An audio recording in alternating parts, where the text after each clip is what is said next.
Welcome to Jim's Vintage Garages. Relax and enjoy yourselves. If you have any questions, we will try to answer them. However, we have a little history test to spring on you. No exam. Dr. Abraham Gessner developed the coal oil industry. Another Canadian first, and 10 years later he made kerosene, a much nicer and clearer oil for heating. A few hundred years before electricity, kerosene was used nearly worldwide. Now the question, what is kerosene used for now? Now the answer to the question, jet fuel. And now let us enjoy Prairie City's display. During the turn of the century, the city of Winnipeg was known across North America as the gateway to the West. It was a boom time, and the city was a major center for oil companies. Many oil companies actually started out of Winnipeg. There's a picture of a Prairie City's motor oil company who had 8 filling stations in and around Winnipeg, with head office at 601 Somerset Block in Winnipeg. Prairie City's company was one of the more established companies that eventually branched out into the oil business and had used the trade name Buffalo Motor Oil. In the display, you find a wide variety of motor oil cans with the Prairie City's name on them. Another company in the Winnipeg area was Francis Limited. Francis Limited Company had its head office in Headingley with approximately 6 stores located around the area. Francis Limited were agents for the motor oils of British Motor Oil, Tracoline B&B Oil, and Electro Gas and Buffalo Gas. They were known as the big company in this area. There's a very rare and collectible Buffalo Motor Oil and English Motor Oil cans on display. Service stations used to give away items to their customers, such as Buffalo match holders. Another rare and collectible item given away by service stations were the license plate stickers. This one is from the Vito Oil Company with a letter V.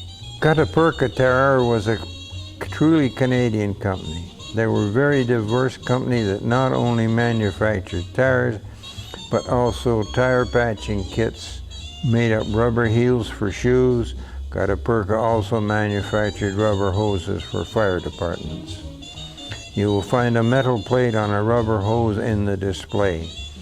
This item was a Gutta-Percha salesman sample that he traveled around with on sales calls to fire departments.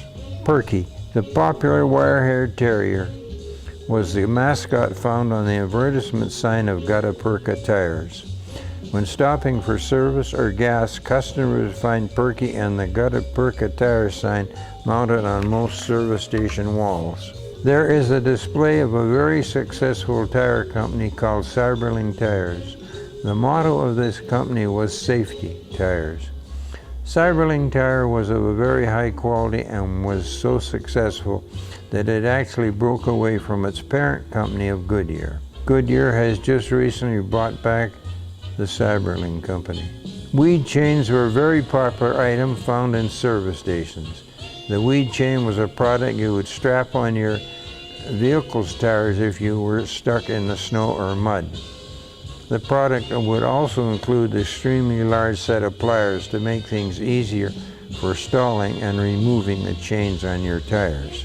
As found in the display, there's a large 10-gallon gas pump. This 10-gallon gas pump is clear at the top. Operating using the laws of gravity, the gas was stored underground, allowing the gas to be pushed out and pumped out for customers easily. Found in beautiful condition, the Prairie City's rotary gas pump is on display. The nozzle did not have a trigger in order to build pressure. To pump the gas, a rotary hand crank was used. The Buffalo pump would provide measure of gas in quarts and gallons or whatever was wanted.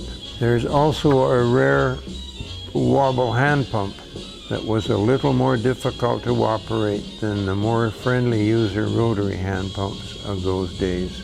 There's a very rare and valuable Buffalo oil stand that was acquired years ago.